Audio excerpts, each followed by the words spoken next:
Hello students, this is Sadansa here. Now today in this video lecture I will discuss about the dark reaction. This topic is related to class 11 biology chapter 13 photosynthesis in higher plant, and this is my fourth lecture from this chapter. Before we start the topic, first of all I will discuss about the difference between the light reaction and dark reaction, because the process of photosynthesis are complete in two steps. Primary stage are known as the light reaction, while the secondary stage are known as the dark reaction. Light reaction, also known as primary photosynthesis, and dark reaction also known as the secondary photosynthesis.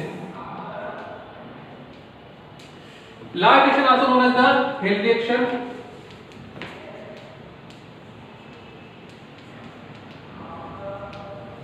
Dark reaction also known as the Blackman reaction.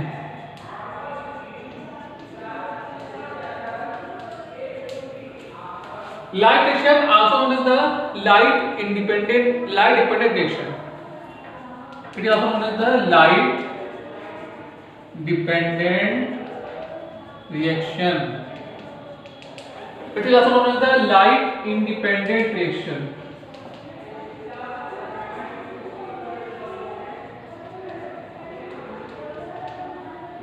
So this is some general information about the light reaction and dark reaction.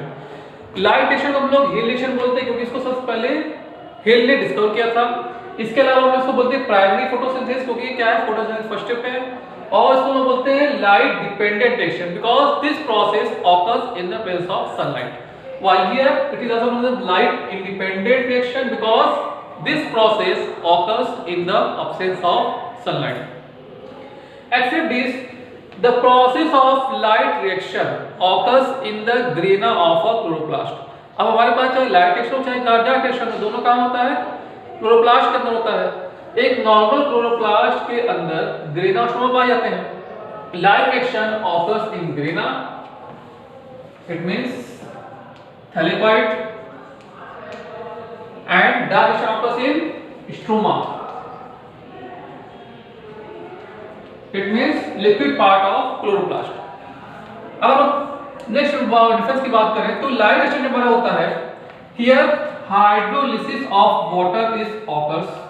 यहाँ पे water की hydrolysis होती है, but in case of dark reaction there are no hydrolysis of water occur. So next difference is hydrolysis of water, here not occur. यहाँ पे क्या होगा, hydrolysis of water नहीं होता है. Next, at the time of hydrolysis water molecule are break and release the oxygen gas. So here oxygen gas are released. तो ये process जो हमारी होती है लाइट रिएक्शन, यहाँ पे क्या होता है, ऑक्सीजन गैस रिलीज होती है. Here there are no oxygen are released. Next, in case of light reaction, ATP and NADPH2 is formed. यहाँ पे क्या होता है, हमारे पास ATP बनता है और NADPH2 फॉर्म होता है. अब यहाँ पे क्या फॉर्म होता है, यहाँ पे हमारा फॉर्म होता है कार्बोहाइड्रेट यानी कि शुगर कंपोनेंट. अब ये क्या फॉर्म होता है, जब ये डार्क रिएक्शन के अंदर कार्बन डाइऑक्साइड का रिएक्शन हो रहा होता है. So here the sugar component are synthesized, या carbohydrate are synthesized after the reduction of carbon dioxide. तो कार्बन डाइऑक्साइड के रिडक्शन के बाद हमारे पास यहाँ पे शुगर कंपोनेंट फॉर्म होते हैं. शुगर कंपोनेंट ग्लूकोज हो सकता है, सुक्रोज हो सकता है, स्टार्च हो सकता है. अब कहाँ पे क्या बनता है इसके बारे में हम लोग आगे बात करेंगे. Next, light reaction always occurs at the day time. ये जब भी होगी डे टाइम पे ही होगी. Why the dark reaction may be occurs at the day and night। तो ये जो प्रोसेस होती है ये लाइट इंडिपेंडेंट है। अब प्लांट को लाइट मिल रही हो या ना मिल रही हो, दोनों ही कंडीशन में प्लांट क्या करेंगे, फोटोसिंथेसिस परफॉर्म करेंगे, वहां पे डार्क एक्शन होगा। लेकिन लाइट एक्शन होने के लिए यहाँ पे सनलाइट की नीड होगी, यानी कि ये प्रोसेस केवल डे टाइम में हो सकता है, नाइट टाइम में प्रोसेस नहीं हो सकती है। So this is the overall difference between the light action and dark action. Now I am going to discuss about the dark action. Now I am going to discuss about the dark reaction. Dark reaction, also known as the light independent reaction. This process occurs inside the stroma of a chloroplast, where the carbon dioxide undergo into the reduction process and form the glucose component. It may form glucose, may form sucrose and form starch. तो जो dark reaction होता है वो light independent reaction होता है, यानी कि यहाँ पे हमारे पास लाइट की नीड नहीं होती है। ये प्रोसेस प्लांट के अंदर डे टाइम और नाइट टाइम कभी भी हो सकता है। ये डिपेंड करता है प्लांट की नीड के ऊपर। अगर प्लांट को कार्बन डाइऑक्साइड अवेलेबल है, उस कंडीशन में प्लांट डार्क रिएक्शन करना स्टार्ट कर देता है। अब डार्क रिएक्शन करते क्या है प्लांट? डार्क रिएक्शन के अंदर प्लांट कार्बन डाइऑक्साइड को लेते हैं और रिडक्शन प्रोसेस के थ्रू वहां पे हाइड्रोजन मॉलिक्यूल को ऐड करते हैं और क्या बनाते हैं, ग्लूकोज फॉर्म करते हैं। It may be form glucose, sucrose and starch. तो ग्लूकोज, सुक्रोज, स्टार्च के फॉर्म करने की कंडीशन अलग अलग है। अब वो कंडीशन क्या है इसकी हम अभी आगे बात करेंगे। अब यहाँ पे जो प्रोसेस हो रही होती है ये डार्क रिएक्शन किसी भी प्लांट सेल के अंदर प्रेजेंट स्पेसिफिक सेल ऑर्गेनेल्स यानी कि क्लोरोप्लास्ट के अंदर होता है। अब इस क्लोरोप्लास्ट के भी अंदर एक स्पेसिफिक रीजन होता है जहाँ पे भी डार्क रिएक्शन परफॉर्म होती है। So this dark reaction occurs inside the stroma of chloroplast. तो ये प्लांट सेल की स्ट्रोमा के अंदर होता है। अब ये इसकी स्ट्रोमा होती है, स्ट्रोमा के अंदर कार्बन डाइऑक्साइड पहुंचता है और कार्बन डाइऑक्साइड का रिएक्शन होता है, जिसके बाद यहाँ पे हमारे पास ग्लूकोज मॉलिक्यूल फॉर्म होते हैं। On the basis of mode of photosynthetic pathway the dark reaction are divide into 3 types of cyclic condition: C3 cycle, C4 cycle and Calvin cycle. C3 cycle also known as the Calvin cycle, C4 cycle also known as the Hatch and Slack cycle, Calvin cycle are only one name.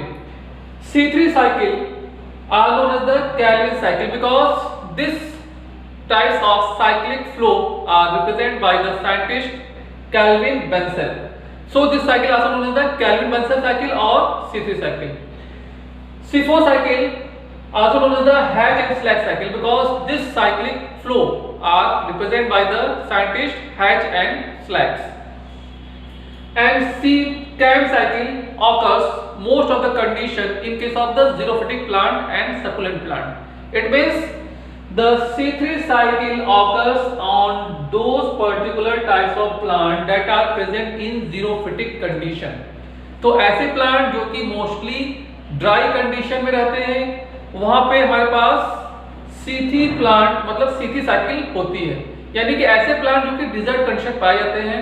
तो dessert condition present plant के अंदर हमारे पास जो dark reaction होता है वो cam type का होता है। ऐसे प्लांट जो कि नॉर्मली ड्राई कंडीशन में होते हैं या हॉट एनवायरनमेंट में होते हैं, तो जहाँ पे एनवायरनमेंट हॉट होगा उस कंडीशन में जो प्लांट होंगे वहां पे डार्क रिएक्शन परफॉर्म करते हैं बाय टाइप ऑफ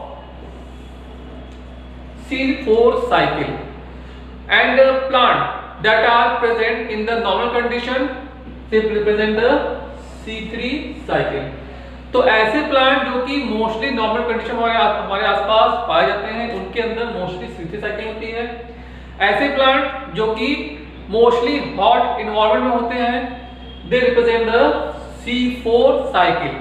अब C4 साइकिल जो होती है मोस्ट ऑफ द कंडीशन में देखा गया है कि it is found in case of the मोनोकोटिलिडन्स plants and Calvin cycle occurs in the desert plant. It means the xerophyte plant represent the Calvin type of cyclic flow of the dark reaction.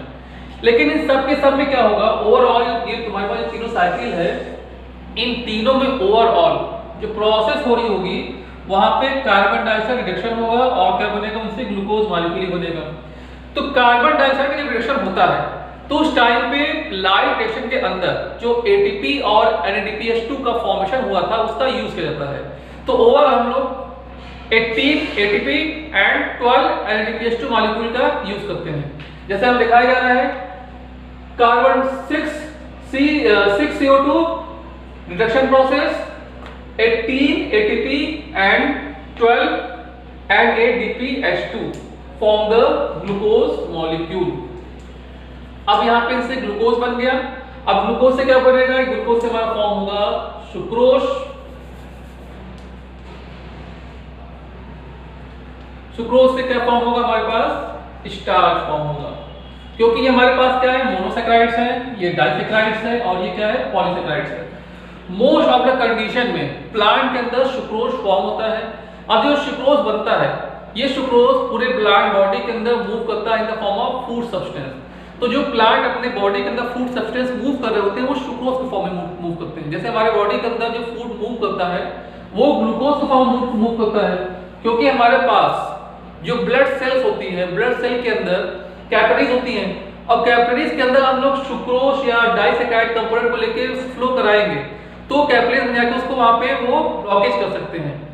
इसलिए हमारे body के अंदर जो food flow करता है in the form of glucose flow करता है, जबकि प्लांट सेल के अंदर जो फूड फ्लो करता है in the form of sucrose flow करता है। अगर वहां पे स्टार्च फ्लो करने लगेगा तो स्टार्च के अंदर जब फूड फ्लो करेगा तो वहां पे ब्लॉकेज आ सकती है। तो प्लांट के अंदर फूड फ्लो करता है फ्लोएम के अंदर, जबकि वाटर फ्लो करता है जाइलम के अंदर। तो फ्लोएम के थ्रू प्लांट अपने पूरे बॉडी के अंदर फूड सब्सटेंस का सप्लाई करते हैं।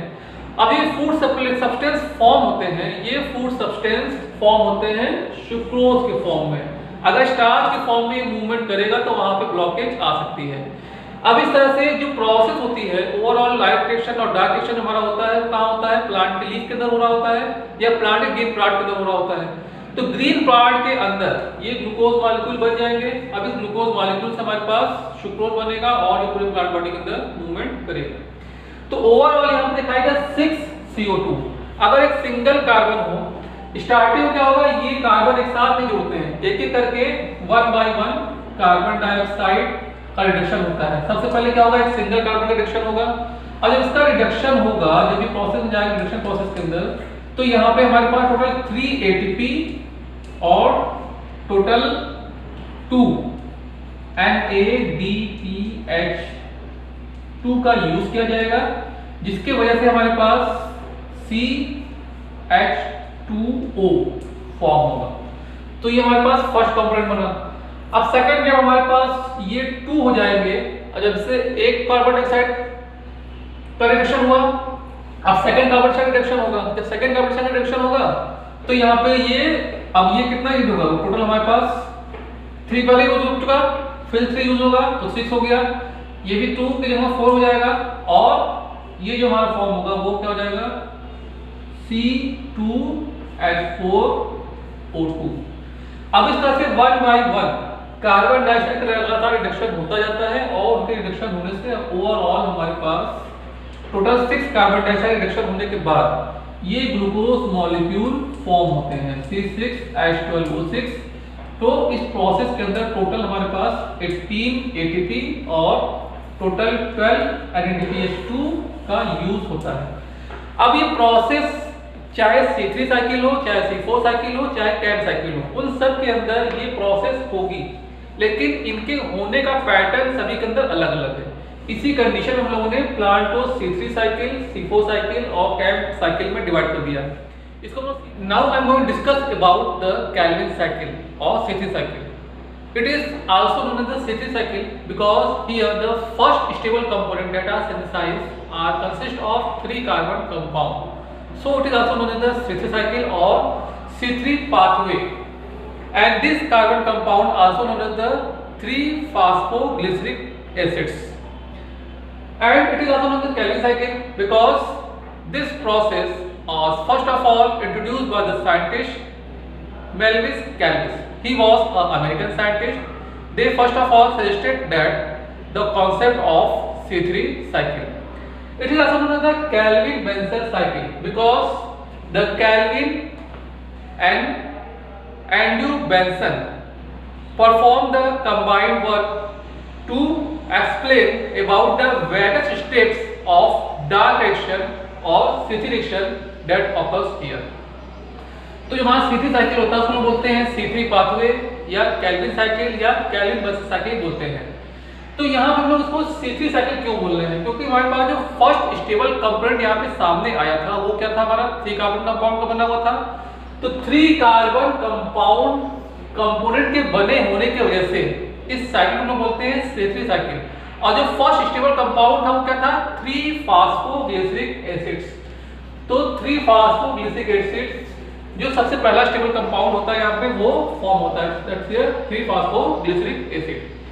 अब क्या होता है, इसको हम C3 पाथवे से बेसिक बोलते हैं क्योंकि हमारे पास जो सबसे पहला कंपाउंड बना वो 3 कार्बन कंपाउंड बना। अब ये 3 कार्बन कंपाउंड कॉन्टिन्यूअसली फ्लो करेगा और हमारे पास ये साइकिल कंप्लीट हो जाएगी। इसको हम बोलते हैं केल्विन साइकिल क्योंकि सबसे पहले मेल्विस केल्विस जो कि एक अमेरिकन साइंटिस्ट थे उन्होंने C3 साइकिल का कॉन्सेप्ट दिया था। इसको हम बोलते हैं केल्विन बेंसल साइकिल क्योंकि मेल्विस केल्विस और यहाँ पे हमारे पास एक सेकंड साइंटिस्ट आए थे एंड्रयू बेंसन और यहाँ पे एक साइंटिस्ट और थे जिनका नाम था जेम्स बैशर। ये तीनों मिलके इन्होंने क्या किया, C3 साइकिल का पाथवे रिप्रेजेंट किया कि वो किस पाथवे के थ्रू कौन कौन से बायोमॉलिक्यूल फॉर्म करते हुए हमारे पास सुक्रोज मॉलिक्यूल फॉर्म होते हैं, ग्लूकोज मॉलिक्यूल फॉर्म होते हैं। अब इसके लिए उन्होंने किया क्या, इस एक्सपेरिमेंट को कंप्लीट करने के लिए उन्होंने सबसे पहले एक एल्गी सिलेक्ट किया क्योंकि प्रोसेस फोटोसिंथेसिस की है और फोटोसिंथेसिस कहाँ पे होता है? प्लांट के अंदर ही होता है। अब प्लांट के अंदर उसको इजीली आइडेंटिफाई करने के लिए सबसे पहले उन्होंने क्या किया, first of all they select a algal species. उन्होंने एल्गल स्पीसीज सेलेक्ट कर लिया।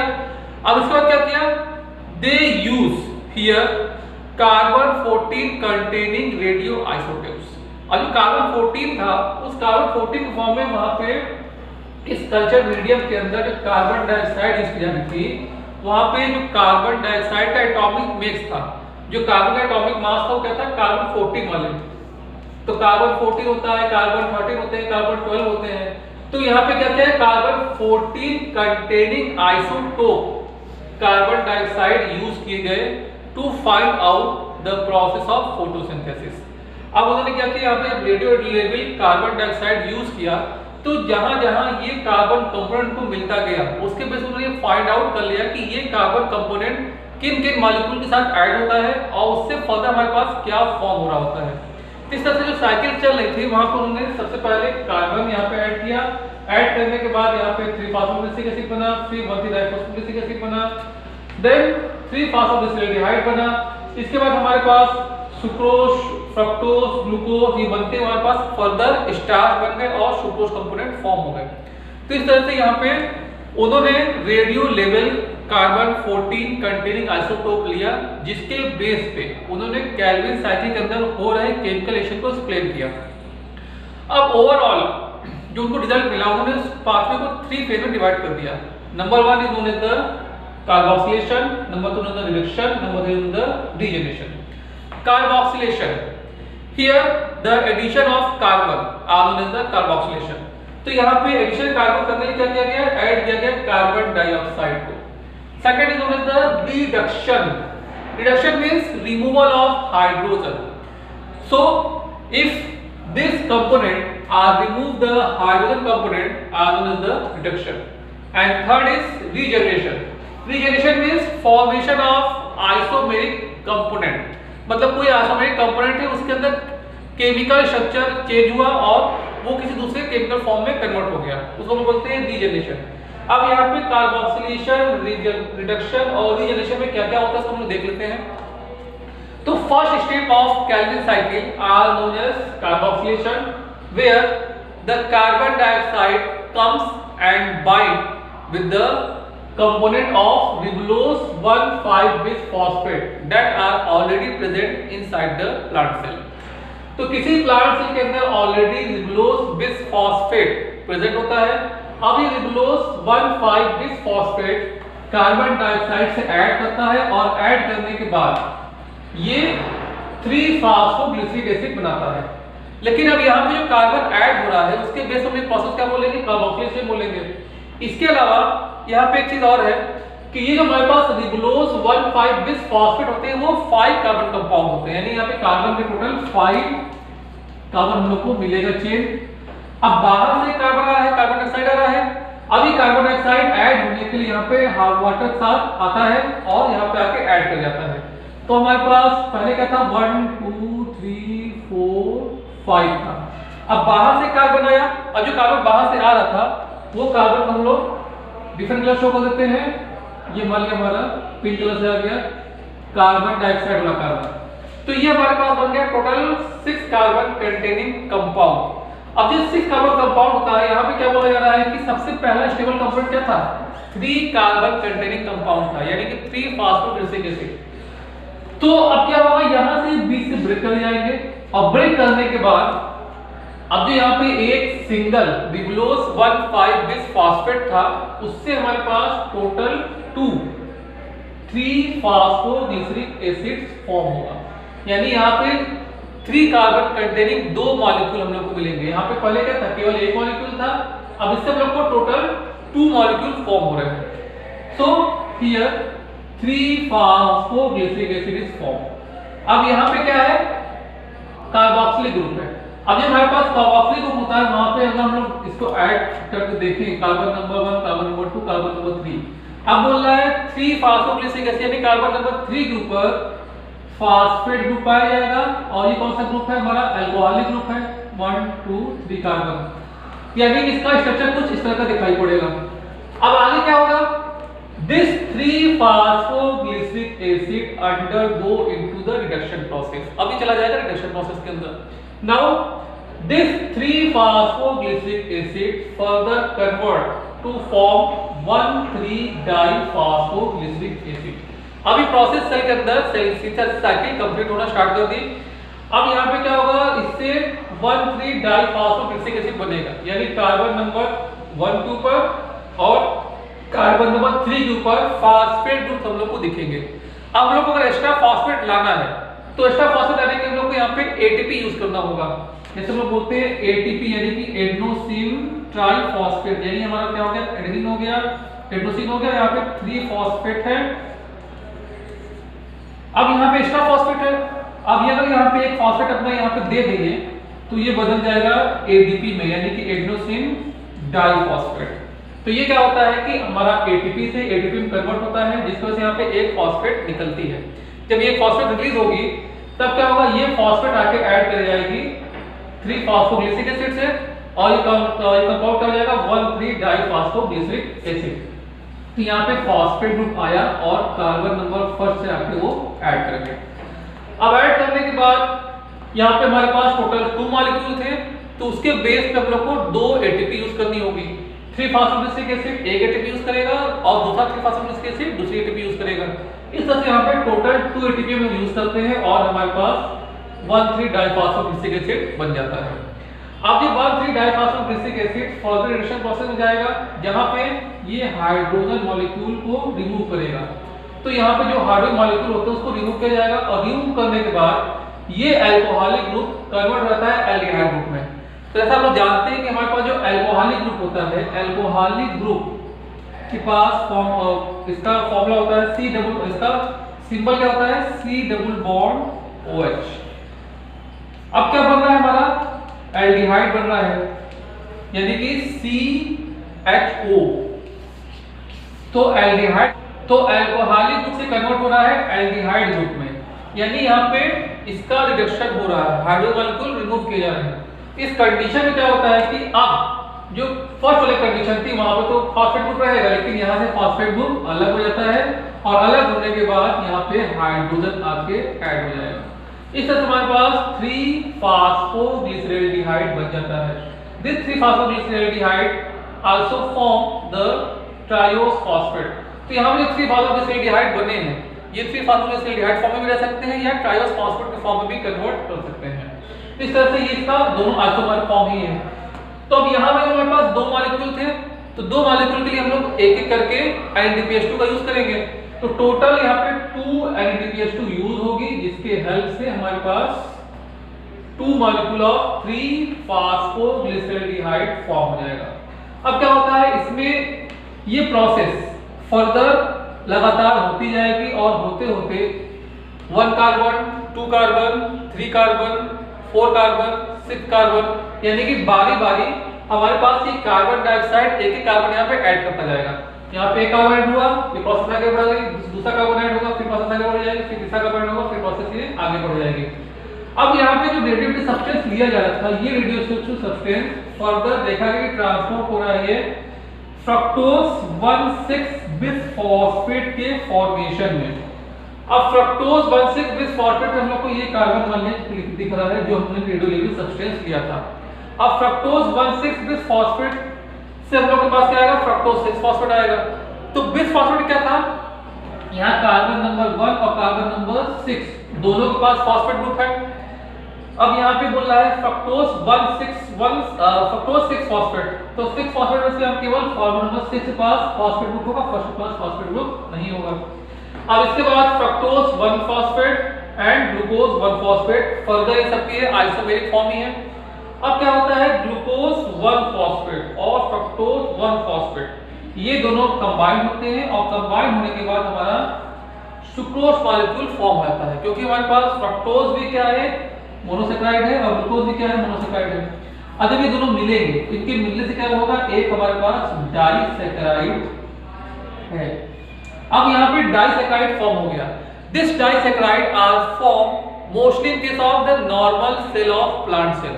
If this process occurs in case of mesophyll cells, then the starch are formed. तो अगर ये प्रोसेस किसी नॉर्मल सेल के अंदर हो रही है तो वहां पर हम लोग को सुक्रोज देखने को मिलेगा, सुक्रोज फॉर्म हो रहा होगा। अगर ये प्रोसेस किसी मेसोफिल सेल के अंदर हो रही होगी तो वहां पर हमारे पास क्या बनेगा, स्टार्च फॉर्म हो रहा होगा। अब यहाँ पे क्या होगा कि फर्दर ये रिएक्शन आगे बढ़ेगा, कार्बोक्सिलेशन हो गया, रिडक्शन हो गया। अब इस साइकिल को कंप्लीट करने के लिए ये 3-फॉस्फोडिसल्डिहाइड कॉन्टिन्यूअसली ऐड होते जाएंगे और ऐड होने के बाद क्या बनाएंगे, 5 कार्बन कंटेनिंग रिबुलोज बिसफॉस्फेट को फॉर्म करेंगे। तो रिबुलोज बिसफॉस्फेट क्या है, 5 वाला कंपाउंड है। Now this ribulose bisphosphate, ribulose 5-phosphate convert in the form of ribulose 1,5-bisphosphate। अब यहाँ पे हम लोग को 1,5-bisphosphate यानी कि एक फॉस्फेट यहाँ पे ऐड करना है। तो फॉस्फेट ऐड करने के लिए फर्दर यहाँ पे क्या यूज करेंगे, एटीपी का यूज करेंगे।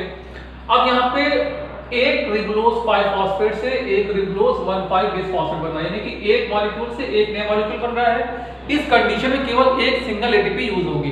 तो यहाँ पे एक सिंगल एटीपी यूज होगी जिससे हमारे पास एटीपी से एटीपी बन जाएगा, और जब ये एटीपी से एटीपी बनेगा तो यहाँ पे एक फॉस्फेट रिलीज होगा, and this phosphate is accepted by the ribulose five phosphate. अब इसको ले लेगा और लेने के बाद क्या बनाएगा, रिबुलोज 1,5-bisphosphate बना लेगा। सो this is the overall process of Calvin cycle.